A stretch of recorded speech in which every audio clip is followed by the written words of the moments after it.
RTÉ. Fake news! Fake news! Fake news! Fake news! Fake news! Yeah, you're breaking the law! You're breaking God's law!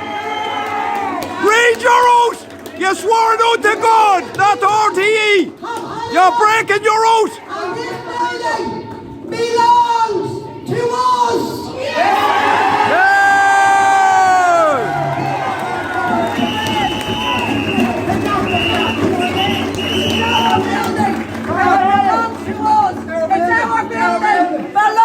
You're breaking your oath here today, Garda! You're breaking your oath!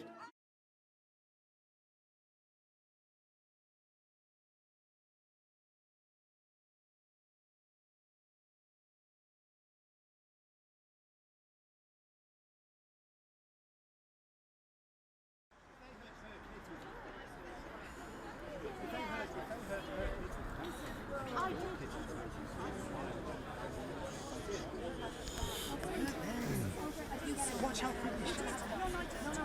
You know, you will have well, see, I'm sorry, I can't slip. As someone said, you can't get the result you want by using the same tactics. You can't use the same tactics.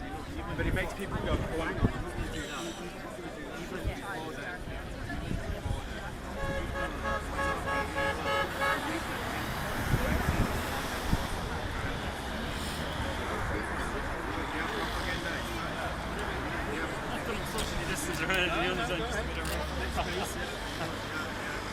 What's going on, eh?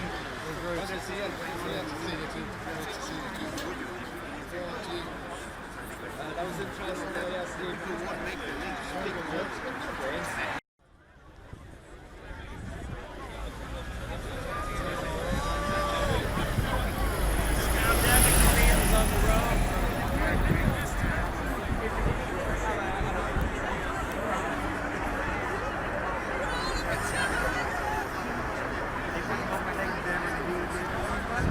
A few people pass here all the time, isn't there, in the cars? Then? Oh yeah, say every 6 or 8 cars are getting a beep. That's a good sign.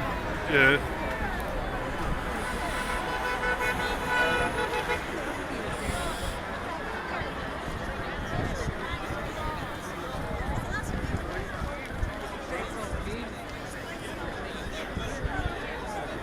I think the last straw for a lot of people as well is the kids.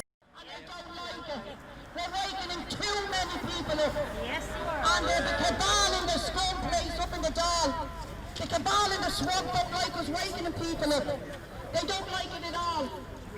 So what I need to do is ask us all to get everybody in your areas and wake them up, because we are running out of time.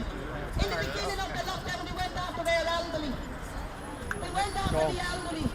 And myself and Gemma O'Doherty were the only 2 people out there, with another few people in the background. Another few people in the background that were at the nursing homes. And if we hadn't have...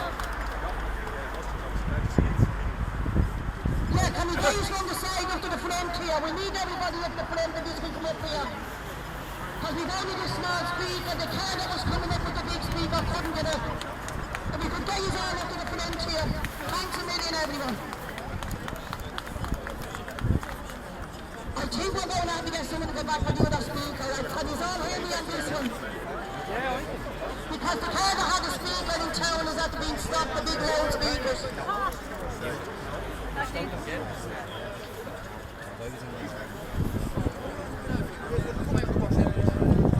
Can we all get you from the side to come up to the front here? Because we don't like anyone being behind their backs here. I've just been told if I turn my page today, I'm going to be shot. So, if you want to see the email, I can show you. I've been warned off. If you turn up today, they've warned me what's going to happen. Can we get you all to come up to the front here if we can? From behind the stairs, please. Can we just get you all to come up to the front? Thanks a million. From the side, just all come up. That's why we're standing on the stairs. They want to shoot me, they'll have to do it from the front to my face. So, can we give a big round of applause, please, for Gemma and John?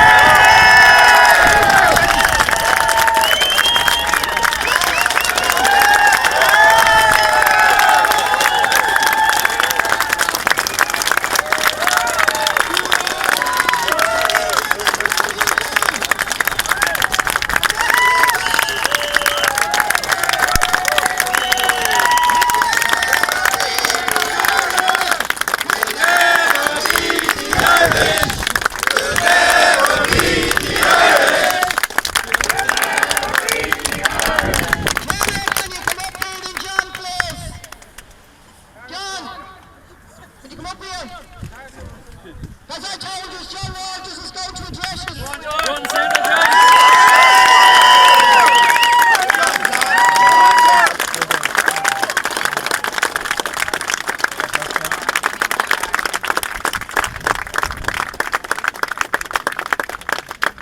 Thank you, John. John Richard. She's in behind there. Like I said just today, there's not going to be mad, long speeches.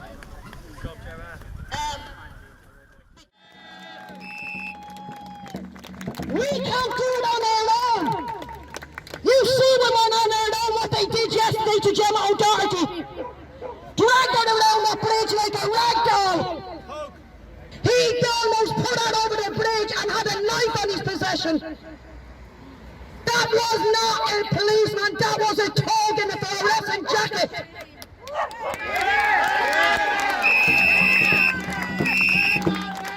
Shame on him! Shame on him! Shame on him! Shame on him! Shame on him! Joseph! Shame on them! Shame on them! Shame on them! Shame on them! Shame on them! Shame on them! Shame on them! So people, before that passes over to John Walters, I'd like to ask every single one of you, if you can, please, in your areas, get out, wake people up, before it's too late, because we are running out of time. And it starts with not wearing any masks. Exactly! Exactly! It starts with not wearing a muzzle. Muzzles on your face are for wild animals, not for human beings. I am exempt. Why am I exempt? Why am I exempt? Because I'm not a wild animal. So I'm now going to ask you people, before I hand you over to him, please do everything 24 hours a day before they bring in this next injustice lockdown, because they are doing their best to do another lockdown, and I beg every one of you, do not comply. I'm now going to pass you over. I'm now going to pass you over, because I said there's not going to be any long speeches here today. I'm now going to pass you over to John Walters. A big hand please for John Walters.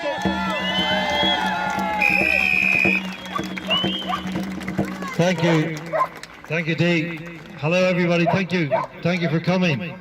Yesterday evening, when I went to Bray Garda Station to pick up Gemma from after her ordeal, I was in the main hall of the Garda Station, and I noticed that there were two documents in frames on the wall, and one of them was the Garda framework document, which outlines the values of An Garda Síochána, which are all about care and for the community and love and kindness and all of this sort of stuff.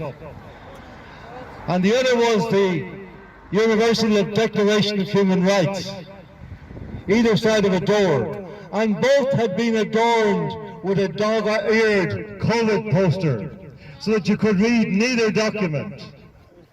And that about says it all.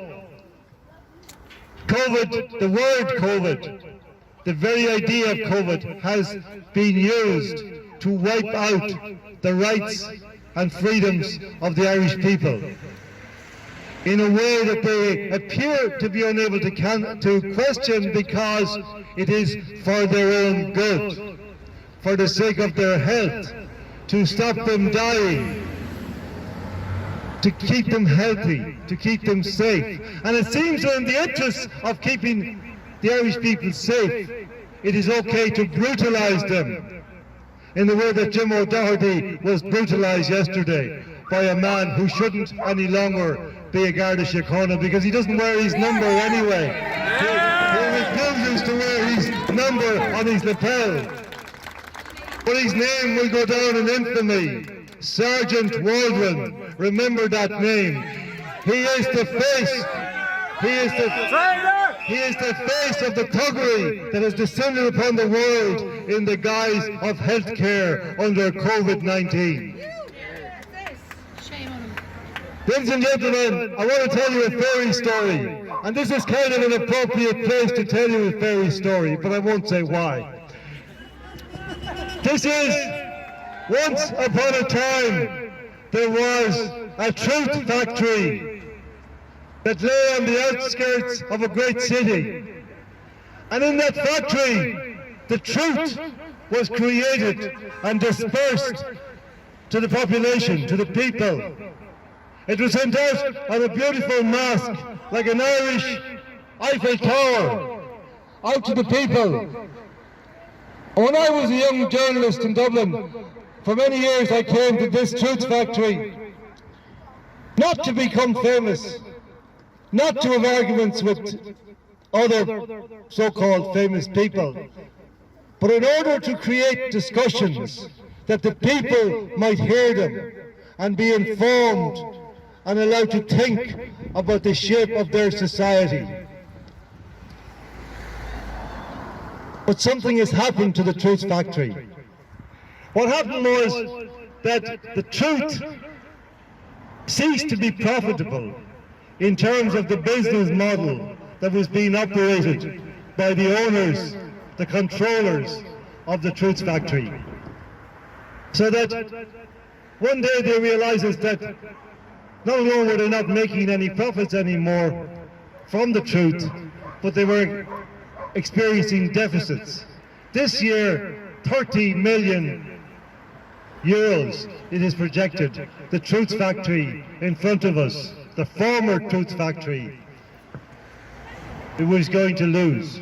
Now, at some point in the not too distant past, there was a meeting somewhere inside in that building in which this problem was discussed. And it was decided for certain that they needed to change the nature of their product because the truth was no longer profitable. And they decided on a course of action that they had a new customer, which was not the Irish people seeking truth. It was the government of Ireland seeking to peddle its lies. And so, my friends, very sadly, the Truth Factory became a lie factory. It became an industrial producer of lies, which turned on the Irish people and sought to terrorize them. For the last 6 months, this institution here and the people who work in it, and they're all to blame because nobody has spoken out. It's all very well saying they're innocent people who are just doing their jobs, but unless they stand up and say, "Not me," then they are equally to blame. And nobody in this institution has stood up to say, "What we are telling you is lies."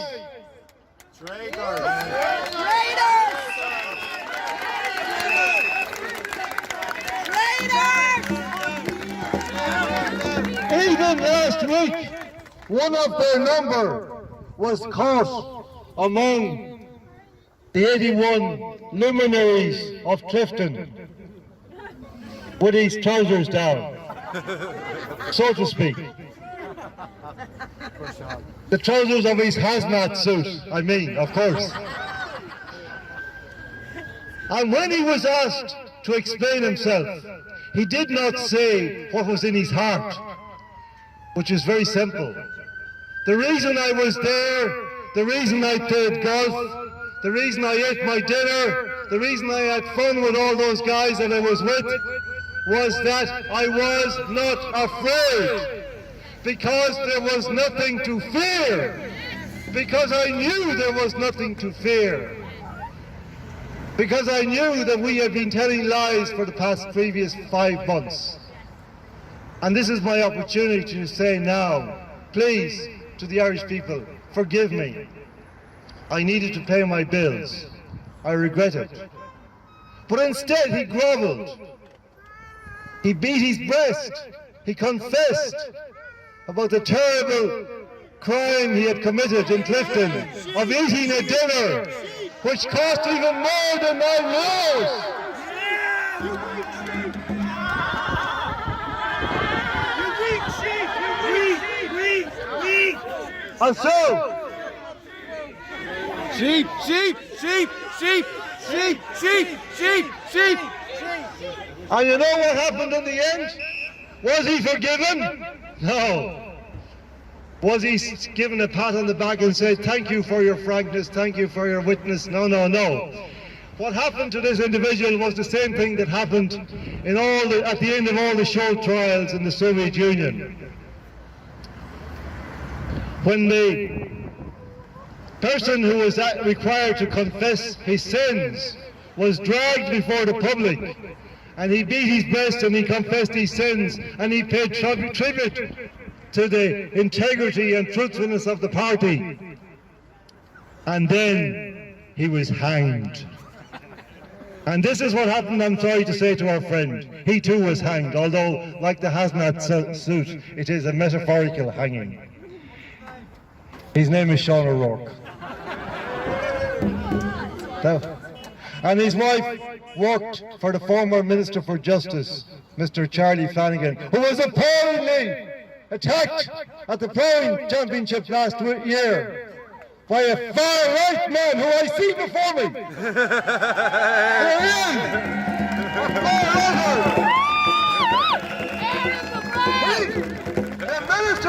The Minister for Justice was asked a hard question, which he had never before experienced in his life, in public life in Ireland, because his wife's husband worked in RTÉ.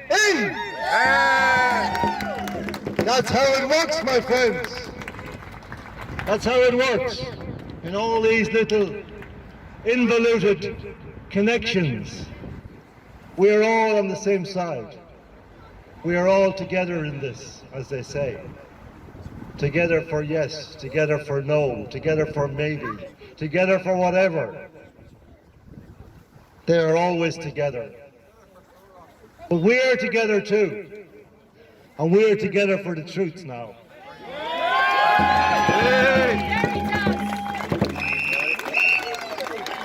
And we come here to these gates today, although we are prohibited from entering.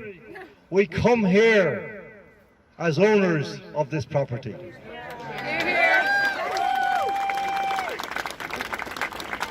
We come here to call to order the custodians of this property, this former Truth Factory, which was once graced by great broadcasters.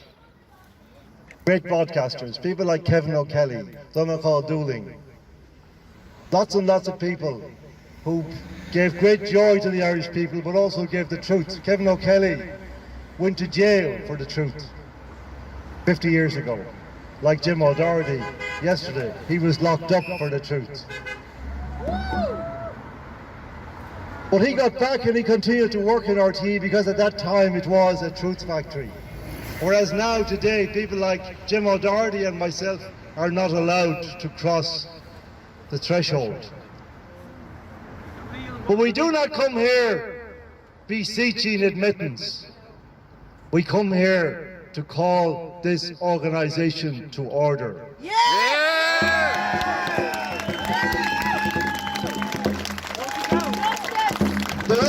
There is an article in the bowels of the RTÉ website today. It went up yesterday. And this article, which you cannot find without knowing a certain word or certain acronym, it cannot be found, but it is there. And this is the way they do it. They say, they hide it away, they hide the truth away, and they say, but there it was there all the time. This is an article by George Lee, for it was he.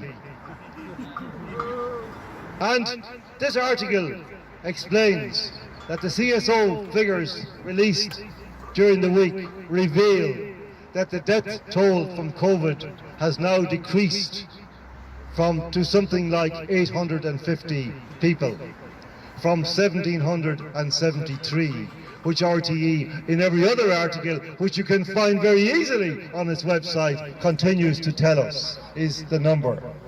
And which the gov.ie website continues to tell us is the number. And which the HSE.ie website tells us is the number. but the real number is something like 850, and it is falling fast. So you better get in there and read that article while there is still any number in it, because I promise you, give it 6 months and that number will be 0, because that is the actual number of people who have died from COVID-19.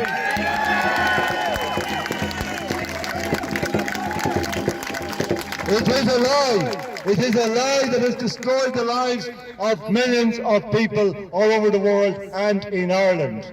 Not alone the livelihoods of people, but the very sanity of people.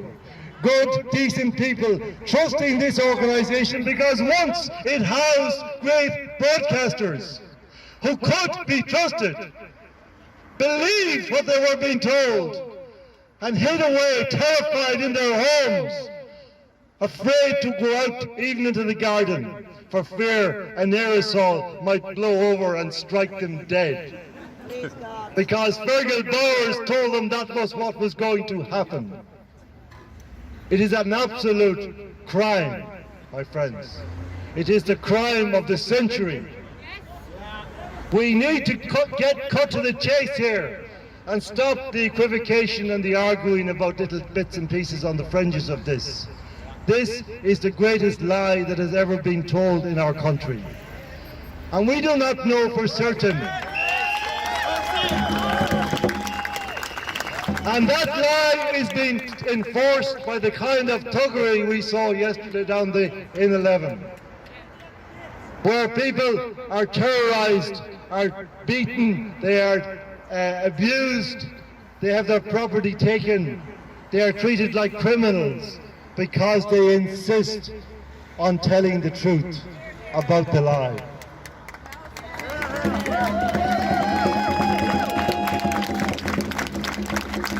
I have often noticed, when I read articles about this from this building, about meetings they have in RTÉ, never about the role of RTÉ in Ireland, never about how well RTÉ is doing its job, never about how it might better serve the Irish people, always about the conditions and the wages of the people who work in this institution. And we know all about the people, we read it regularly, the numbers, the bingo numbers that are paid to people of no talent and less character, who sit in these desks. They are apparent successors of the once great broadcasters who inhabited these buildings, but nothing like them. Their talent is for something entirely different. Their talent is for obedience to their masters. That is why they are paid these huge sums of money. It is not because of their charisma, it is not because of their wish, it is not because of their personalities, it is because they have showed the regime that they can be relied upon to tell the correct lies.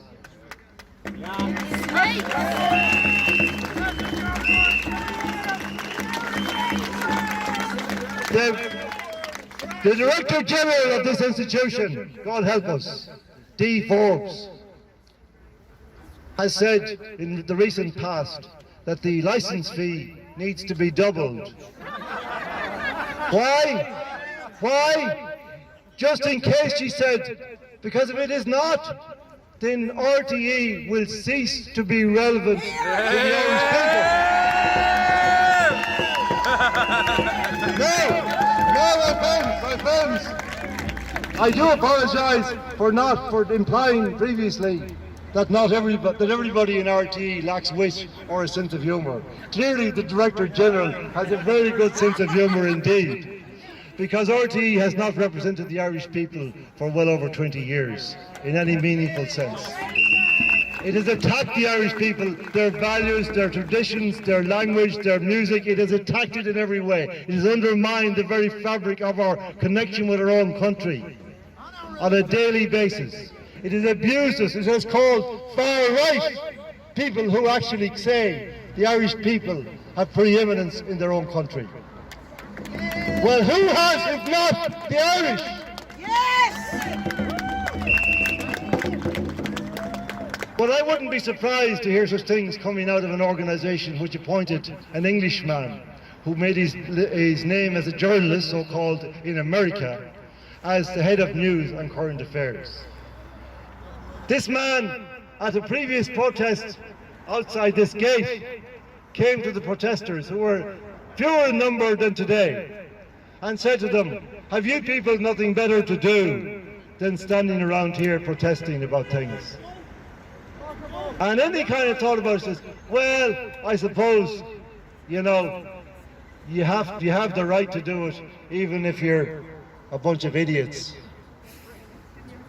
His is the head of news and current affairs, whom D4s would tell us is relevant to the Irish people. And we need him. John Williams is his name. And you can't find out how much he earns. I know that D4s earns 250,000 plus 63,000 pension contributions and 25,000 per annum for her car.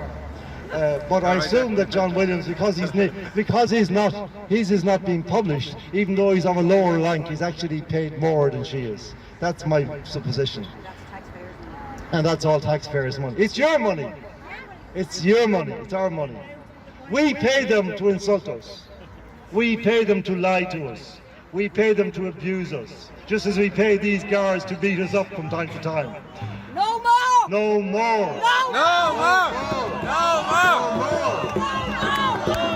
No more! So I finish. 32 years ago, my friends, when RTÉ was still a respectable broadcaster, I appeared on the Late Late Show as a very young man. I was only 2. And I made a speech on the soapbox that night about why Ireland should repudiate its national debt. Seems like only yesterday. Seems like tomorrow week, actually.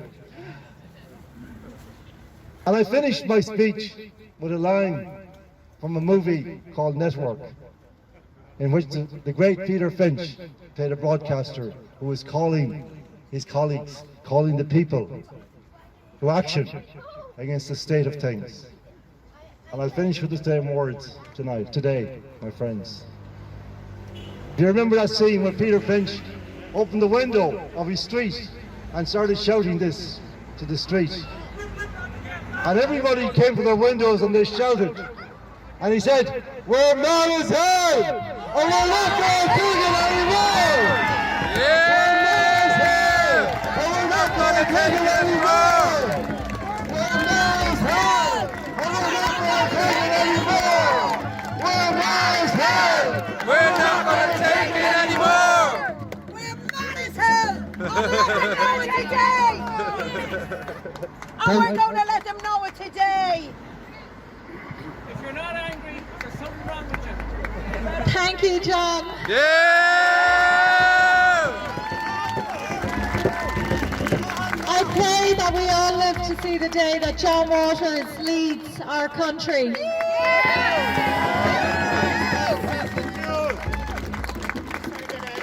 While we talk here today, thank you all, first of all, for all of your support. It's been a horrific 24 hours. We haven't really slept at all in light of what happened yesterday, but I want you to know, those of you who don't yet know, that on the streets of Berlin and London and other European capitals today, they have come out in their hundreds of thousands to stand up.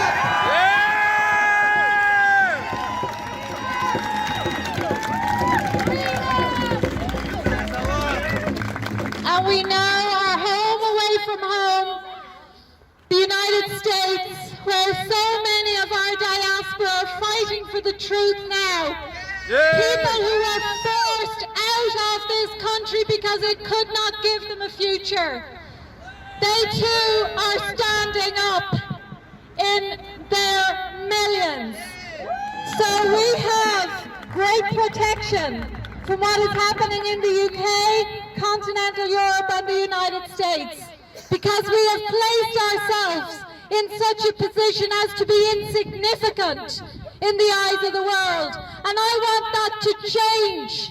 I want our country to be seen as the great country that it is. And as well,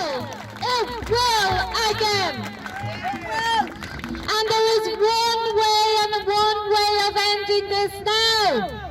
We could end it tomorrow. All we need on this road is 50,000, 100,000, and it's over. How difficult would that be?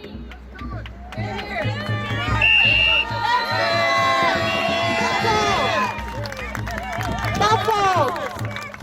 Yesterday, I found myself in a prison cell for the first time in my life.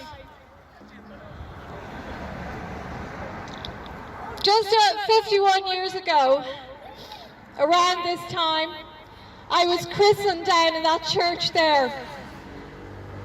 And it's a place that's very important to me because my parents were married there. I made my first Holy Communion there, my confirmation, and my father was buried from there. So Donnybrook is very close to my heart. I was educated in Donnybrook too. And every morning we pulled on our bottle green jumpers, and the crest on our jumpers was Veritas. Veritas. And my father used to say to me when I was very small, Veritas truth, Veritas truth, Veritas truth. It was the slogan, the logo, the motto of the Dominican nuns who educated me, who were great, strong women, and who demanded the truth from us. And that was embedded into me from a young age, and it drove me into journalism. And for me, journalism is fundamentally about truth, telling the truth and serving the public interest and no other interests.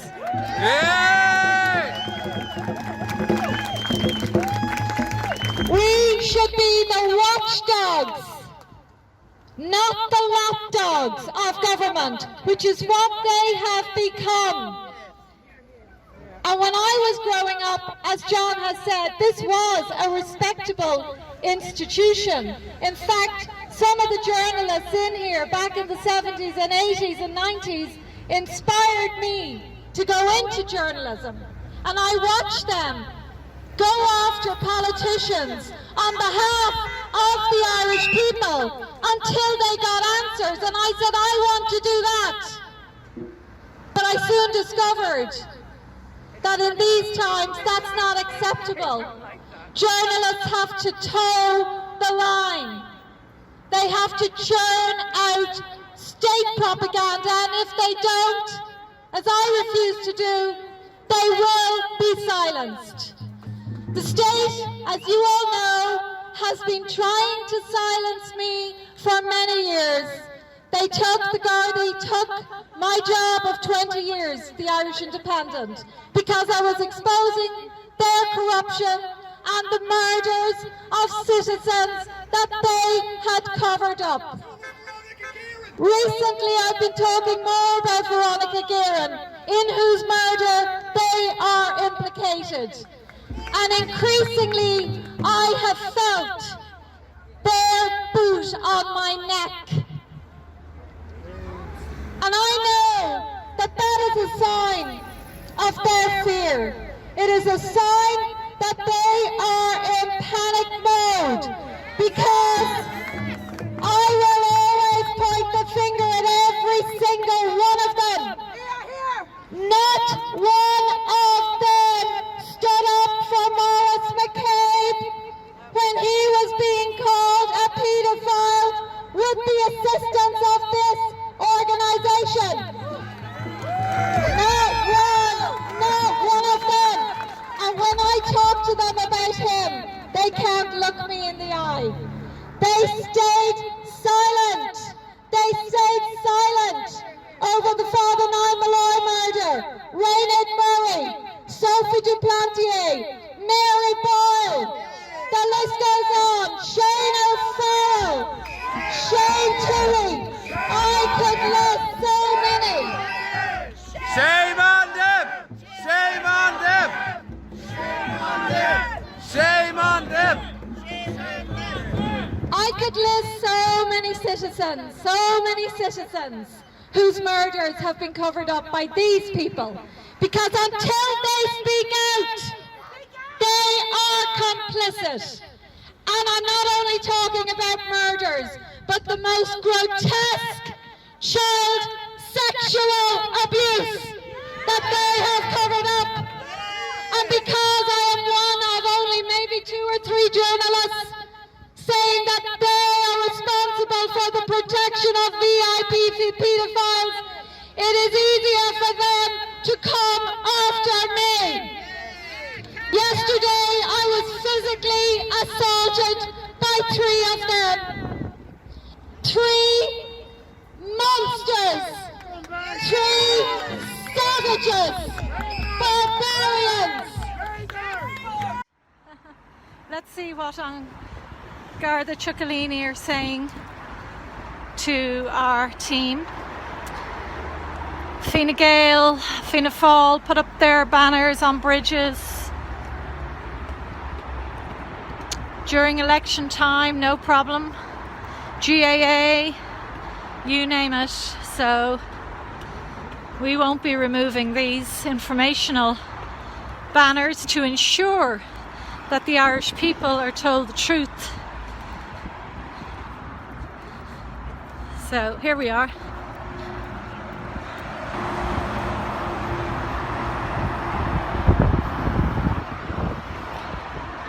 You're streaming now to thousands. You're streaming to thousands of people here now, Garda. So this is amazing here. Thank you to the thousands of people who are watching this. We're over 2 million now. They have their face nappies on. Now we reached 2 million views the other day and 40,000 overnight. Nobody believes anymore. On what basis, Garda? Produce the law, please. No. They're certainly not. No. He's streaming. And we've every right to put our banners up. Why do you want the banners down? Sorry, Fine Gael put their posters up at election time. They can put the GAA. Look at this one.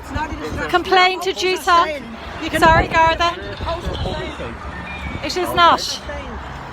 They're staying up. You'll have to produce the law. Now, great. We see this is how we waken up the sheeple.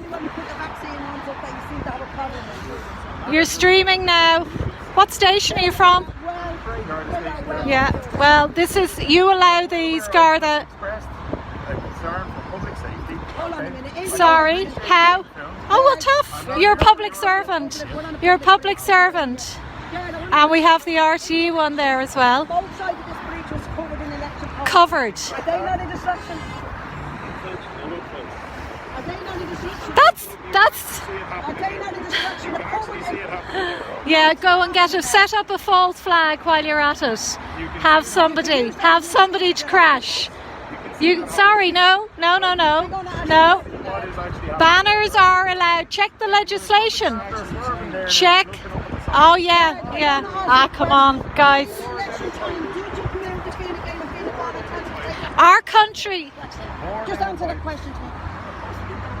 Did you ask Fianna Fáil? And this is done legally. And this is the exact same. Article 40, Section 6. This is done legally. And they done it for the posters. When you start taking the posters down for the election. But dangerous driving. That's what that. Dangerous driving. We're concerned. Can I talk? Do you know what we're concerned about? The destruction of our country's economy. You'll be out of jobs. You won't be getting a pension if this goes any further. Do you know how dangerous masks are? Do you know the contents of that mask? Do you know? Do you know what's in that? You're breathing formaldehyde in. This is about saving. We are here to save lives. All right. We are here. Yeah, go and set up a false flag. The Gardaí are probably now going to go and create a crash. Yeah, you see, they have no law. They're going to go and create a crash now and try and blame us. That's how they do it. We're trying to save lives. Sorry, everyone, if you've had to listen to me raise my voice there, but the sight of these people, they should be out investigating crime, but they're wandering, loitering without intent even. And this is what we have to do. We do not want to spend our Friday afternoons having to do this. But if the bloody people will not waken up, they are all going to drag us down with them, and we will have nothing left. So that is why we must. It is absolutely legal to put banners on bridges. That's why they've wandered off, and they can't. You see, this is. They've had to go. They've had to go. We will stand with our banners, and they will set up a false flag. More than likely, they will set up a crash. I know that they're capable of anything, these Gardaí. They will stage a crash to get us off. Everything is staged now. Everything is staged. So all state institutions are allowed to put up their banners on bridges, and we will too. They can't bear it because we are reaching thousands of motorists here. Thousands.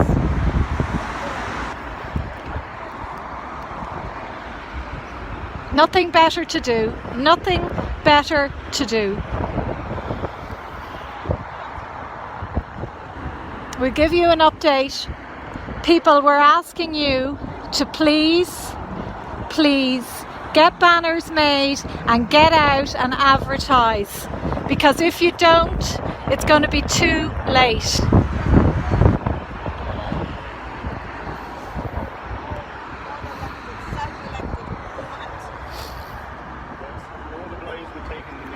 You have to produce the law. Produce the law. You have to produce the law. Thank you. It is. Thank you. But where am I going? On Facebook. Now, this lady is supporting us. She's not with us. It's not. When I drive into Dublin, all I can see is wear a mask, protect ourselves. These are architects of the state. They will have no pension, these Gardaí, because of what's being done to our country, but they are now trying to destroy it. You see all the beeps we're getting. This lady here she's just crossing the bridge. She's just crossing the bridge, and she's not with us. All the beeps we're getting because the Irish people are wakening up, and we are wakening them up. This woman was crossing the bridge, and she's telling the Gardaí that it is absolutely no problem. Thank you.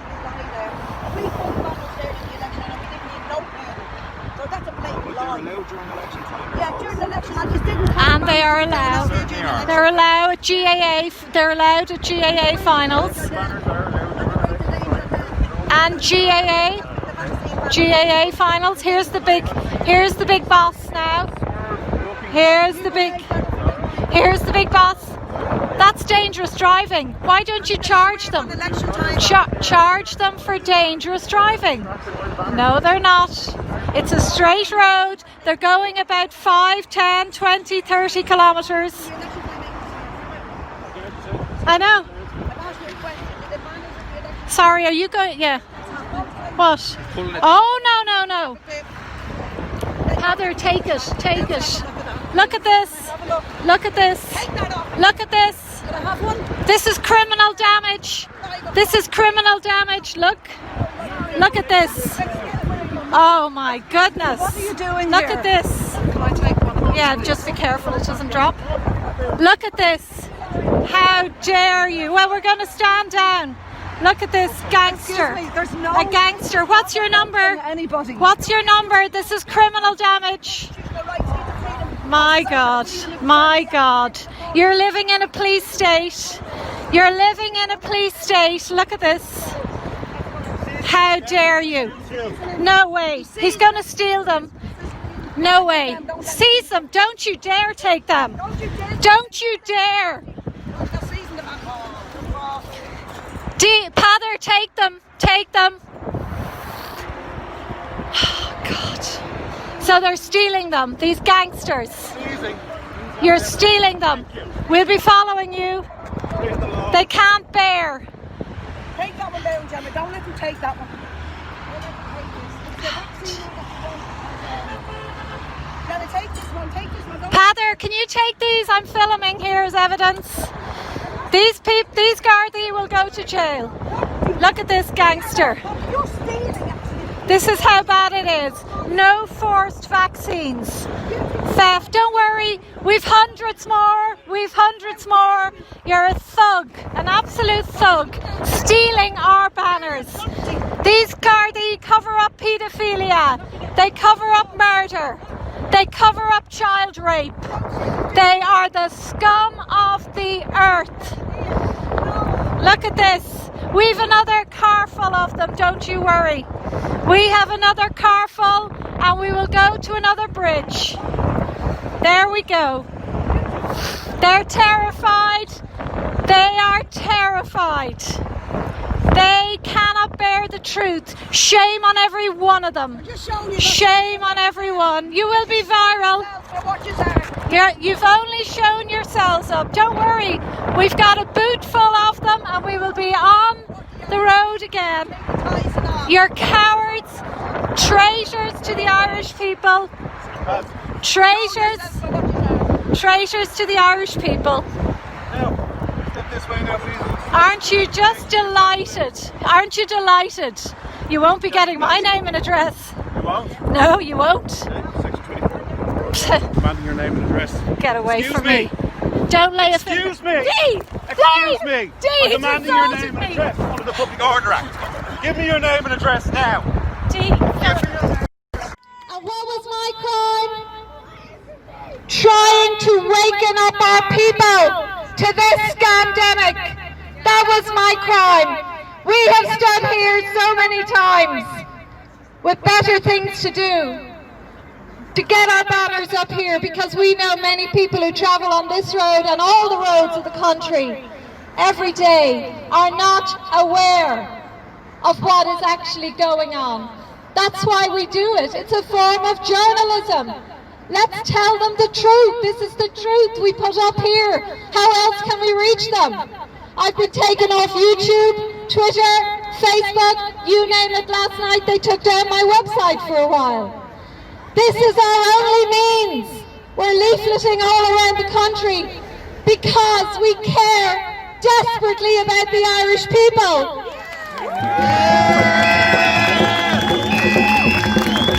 And we care about the future generations who are being so traumatized now. Traumatized. Last night when we were in Blackrock Garda Station making a criminal complaint about Joseph Waldron. There was a little family in there, a new baby that was born in the height of the pandemic, and both of the non-pandemic, the scandemic, both of her parents had masks on. And I could see because babies when they're very young, they learn so much from reading the lips, hearing the words, and observing the facial expressions of their parents. And I could see that this beautiful little Irish child was looking into her father's eyes, and all she could see were his eyes. And I thought the trauma that is happening to that child, to all of our children who can no longer see their parents' facial expressions. They talk to them through muffled voices. It is child abuse. This generation is being so damaged. These beautiful, innocent children are being so damaged, and we stand here today for them. We must give them the country that we deserve. A beautiful child that I met last week, about to cross the important milestone into secondary school on Monday. She won't be going. Why? Because her parents will not allow her to wear a mask because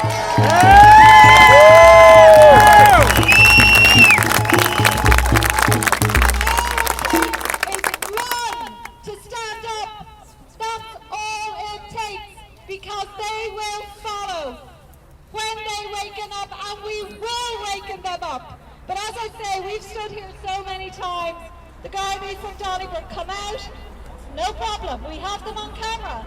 We know it is perfectly legal to do this. So what happened yesterday was illegal, an unlawful arrest, an unlawful detention. But as I said, and assault. When I was in that cell and they would come in and then slam the door and lock it again, treating me like a common criminal, I was sitting in there and I was thinking of all of the people in our prisons. I was thinking a lot about the people whose murders I've had tried to get justice for. But I was thinking a lot about all the citizens in our prisons now who should not be there. And there are many today. When I was in that cell with nothing, all of my possessions had been taken. I didn't even have a watch on me. It was taken. My wedding rings, everything was taken from me. And I felt for the first time in my life incredibly helpless, because I am somebody who likes to act. And I am utterly and totally committed to this country. Thank you, Gemma.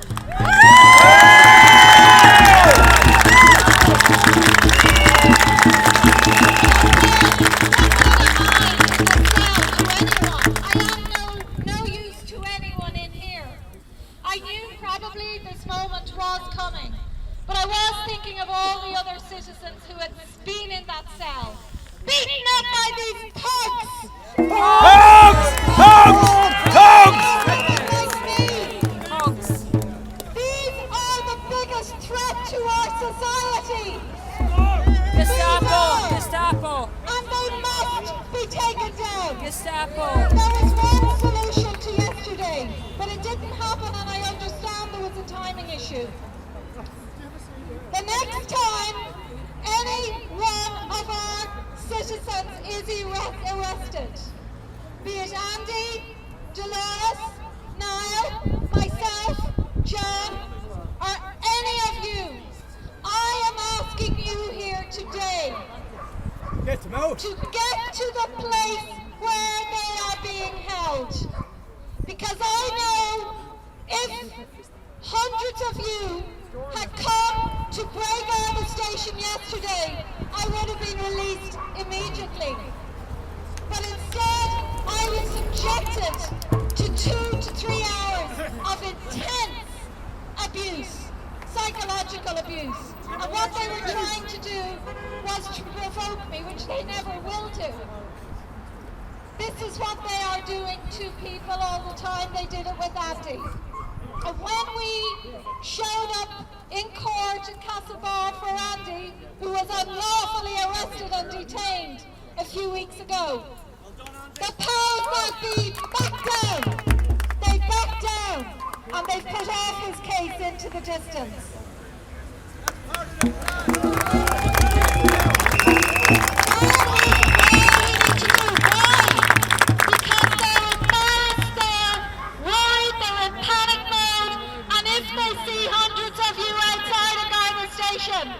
And staying there until the person is released, then they will back down, because they will face this. I don't know yesterday, I don't know, did this guy, was he on such a power trip? I don't know. But did he know it was me, did he not? But he lost control. He was on an unbelievable power trip. I did think that when I got back there and there was nobody around, I was brought into the back, handcuffed. I'd been handcuffed for about an hour. I told them that I had a frozen shoulder and I couldn't move my arm backwards, and they persisted. This is torture. This was an act of torture on me that was carried out. If they do this to me, can you imagine what they are doing to vulnerable citizens in very deprived communities that don't live in the leafy avenues of Dublin 4, but who live in the parts of our city and country that have been destroyed as of state dependency, socialism, communism, getting people into a position where they are utterly reliant on the state and they cannot make a go of things for themselves. They're the people that I am most worried about, because their children are being taken from them, as Dee knows. These single mothers are so vulnerable. Toots will go in and take the children. They are creating generations of Irish people who will be destroyed. That's all you have to do. We are the new Citizens Army here today.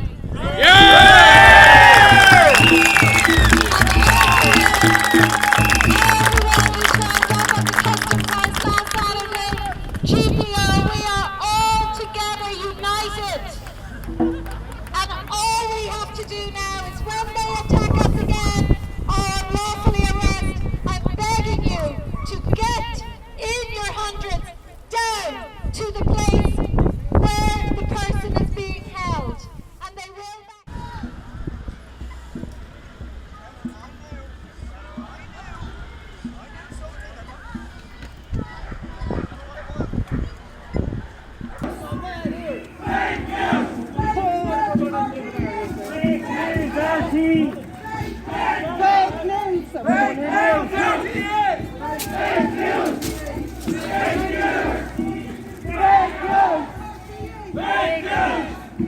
Fake news!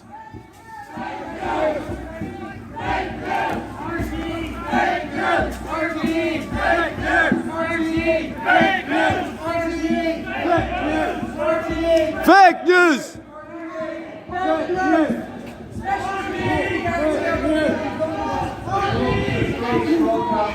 This is all it is. Tax paid for. Special security right here. And so I put you on notice. This is a civil matter.